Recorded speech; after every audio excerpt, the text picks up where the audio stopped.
The Golden Age of Islam. Beginning in the 8th century, it was an era of Islamic prosperity, blooming knowledge, and a newfound focus on the lands of the Middle East.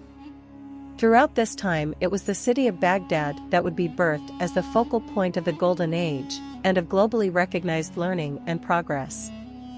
Baghdad became a city of 1 million people, countless libraries packed full of manuscripts and books that were just aching to be studied by scholars from around the world who flocked to the Muslim capital.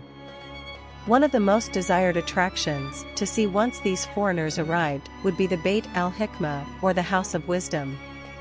It was the largest library in the entire city and served as a remarkable influence for the contemporary advances in artistry, literature, astronomy, medicine, and more. With Baghdad's rulers, the Abbasid Caliphate, subsidizing scholars, scientists, and so forth who wished to come to the city for studies, it seemed that there was nowhere to go but forward. The Golden Age of Islam was truly a sight to behold.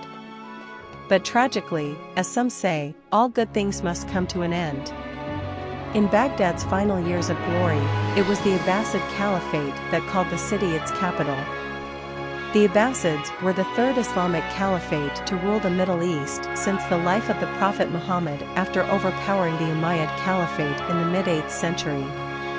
Their name derived from an uncle of the Prophet, named Abbas, and the empire would rapidly grow to reach from Arabia to the Levant and Syria, North Africa, of course Iraq, and even farther. The Abbasids were a formidable force to be reckoned with, but when the Mongols came knocking, they would be put to an unexpected test. The Mongols were very different than the Abbasids. Unlike their counterparts, the Mongols were nomadic, pastoral people. They scarcely settled down anywhere and as a result, instead came into frequent conflict with more settled societies such as the Abbasid Caliphate. In these clashes, the Mongols were known for a particularly unique and rather brutal battle strategy. Having been so pesky as to inspire the construction of the Great Wall of China, the Mongols were synonymous with many terror tactics, and if anyone ever heard clashing pots and pans or aggressive rattling of bells, it could quickly be assumed that they were about to become the next Mongol victim. Though they usually would offer an option of surrender to local rulers before launching an attack, if this offer was declined, mass destruction and bloodbaths were what generally followed. And while the Mongols weren't settlers, they still liked to conquer land and provide their roaming peoples with more space. Thus, when a man by the name of Temujin united the Mongols and took the name Genghis Khan, a chain reaction occurred that would end on the charred soil of Baghdad. When the grandson of Genghis Khan, Hulagu, rose to power, the Mongol Empire really began to expand. Hulagu Khan spread his authority through Syria and was working to secure his grip on the lands of the Ilkhanate of Persia. This initially brought the Mongols into direct conflict with a Shiite group known as the Assassins, which in time, Hulagu managed to vanquish. His next obstacle, now, was the Abbasid Caliphate in Baghdad. Over the years and caliphs, the Abbasids had sadly begun to weaken both politically and militarily. They had become no strangers of paying tribute to the Mongols themselves, but the current caliph, al-mustasim, wasn't too concerned about what that might foreshadow.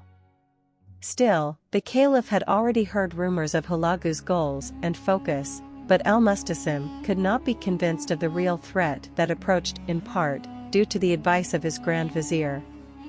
The problem with this Grand Vizier, however, was that he is believed to have had his own agenda which flew in the face of his rulers. This was because previously, through grievous acts and decrees passed, the caliph had deeply offended many of his Shia Muslim subjects, his Grand Vizier included. It is thus believed by many that the great advisor to the caliph himself was the one to not only welcome the idea of a Mongol invasion but in fact, to invite them. Whether this was the case or not is still up for debate, but what is known for certain is that the caliph, for one reason or another, wildly underestimated the will and might of the daring Mongols. Al-Mustasim's first clue that his counterpart Hulagu was serious should have been when he sent the caliph a letter demanding his and the city of Baghdad's surrender. Shockingly, it is said that Caliph al-Mustasim replied with an ultimatum: "Go back to where you came from, or besiege this city." The problem was that the Caliph believed that the whole of the Muslim world would undoubtedly come together to defend Baghdad if the Mongols ever so dared to attack the Abbasid capital. This, he would soon learn, was not true. Thus, on January 29, 1258, to the awe of the Caliph, the Mongols laid siege to the great city of knowledge and the center of the Islamic Golden Age. The Abbasids had a weakened and poorly supplied army at the almost ready to face their attackers. Compared to what the Caliph had anticipated, the rest of the Muslim world was lukewarm in its response. And the Mongols were a warfare marvel.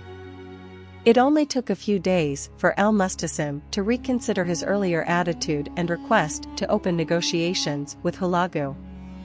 The Mongol Khan denied the Caliph's pleas. When the Mongols offered a peaceful surrender, it was only a one-time offer, and that one time had already passed. The siege carried on. On February 10, 1258, Caliph al-Mustasim unconditionally surrendered.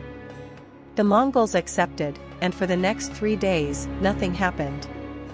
The anticipation of the citizens of Baghdad grew with each hour, but their anxiety would be nothing compared to the horrors that awaited them. On February 13, Hulagu and his men entered Baghdad. The Mongols gave one warning on their way into the city, and it was given only to the Nestorian Christians, whom Hulagu gave this message: "Lock yourselves in your church and do not come out." It was his promise, likely because his own mother and favorite wife were Nestorian Christians, that if they obeyed, his men would not harm them. For the rest of Baghdad, however, there was no such mercy. A week of pillage and bloodshed followed. Not even the nobles of the city were spared. Roughly 3,000, to be precise, were executed. As for the Caliph, a couple of theories can be found as to what fate befell him. According to one story, al-Mustasim was imprisoned in a room of his own gold and treasures, and if the travels of Marco Polo are to be believed, Hulagu said to the Caliph, "Eat of thy treasure as much as thou wilt, since thou art so fond of it." It is then believed that al-Mustasim eventually died of starvation.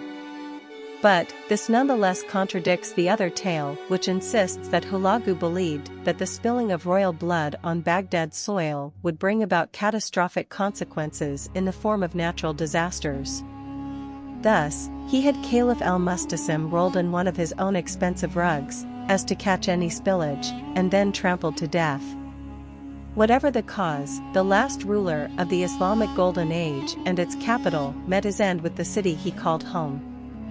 The death toll of the entire catastrophe has been estimated to range from 90,000 to 1 million, including the army that in vain had defended the city border, and civilian men, women, and children.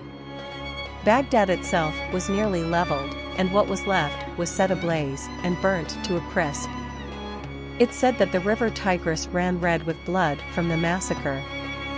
That is, until the conquerors began throwing hundreds of thousands of books and manuscripts into the water. According to eyewitnesses, the Tigris now turned black from the ink of the priceless texts that would be read no more. The House of Wisdom and all its precious contents, from this moment on, were a thing of the past. The siege and subsequent destruction of Baghdad in 1258 was more than a loss for the Abbasids.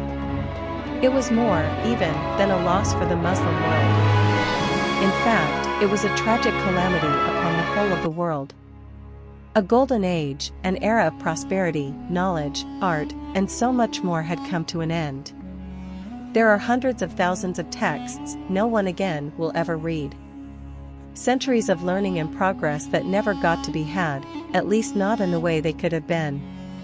The fall of Baghdad was the fall of the center of a growing world and life for people around the globe who trekked for days on end just to study at its House of Wisdom. And one that, sadly, too many of us have now forgotten.